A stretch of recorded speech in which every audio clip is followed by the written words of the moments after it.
Hello, ladies and gentlemen. It is Monty Puck with Puckin' Around, and today we are reviewing the October 21st, 2025 game between the New Jersey Devils and the Toronto Maple Leafs. Just past the 15-minute mark of the first, Jack Hughes gets a rush and a good chance, but Jake McCabe gets a stick in front of the shot, and it hits the inside post and bounces out. If McCabe didn't get a stick on it, it definitely would have gone in. With just under 13 and a half to go, Riley barely keeps the puck onside and gets it to William Nylander, who finds Oliver Ekman-Larsson at the point, who takes a shot that John Tavares bats out of midair, the rebound of, to make it 1-0, and if he didn't get it, Matias Maccelli was also there on the doorstep.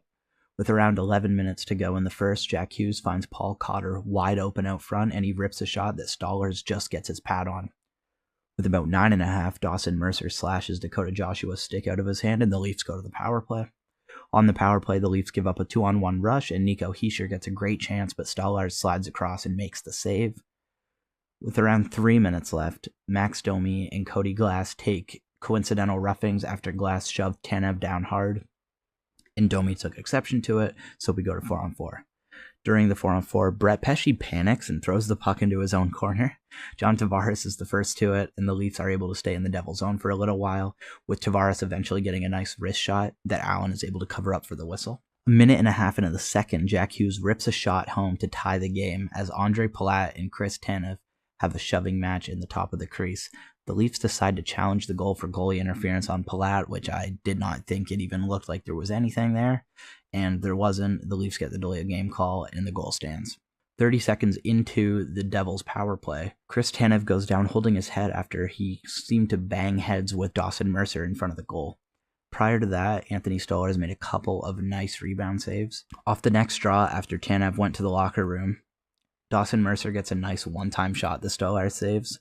Also, Chris Tanev did not return to the game. I do not know his status. I just know that he left this game. He took that weird hit from Glass into the boards where he kind of hit his upper body area up against the boards. Then he banged heads with Dawson Mercer. And this is after he had the weird incident in the Seattle game where he seemed to bang up his shoulder trying to prevent a breakaway goal and was holding it on the way back to the bench. And I believe he missed a few shifts against Seattle, but was able to come back in this game, right to the room, did not come back, and he was down for a long time.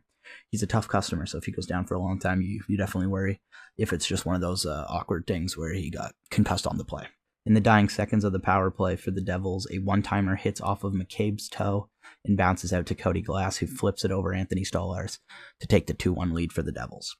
With about 15 minutes left in the second, some Leafs friendly fire leads to a 4-on-1.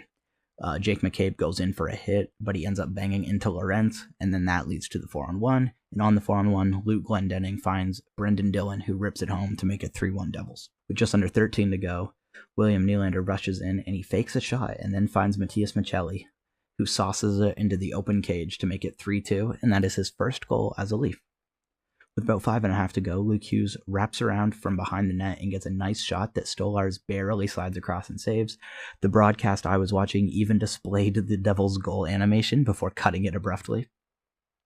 The Leafs get a few good rushes but can't make anything of it, and with just under 4 minutes, Jack Hughes gets a rush the other way and he slap shots it past Stolarz to make it 4-2 Devils. With just over a minute left in the second, Austin Matthews in front goes between the legs, fakie, to the backhand, hits the side of the net, flips the puck from behind the net, and it goes through the crease, and the puck ends up under Allen, and he covers it up.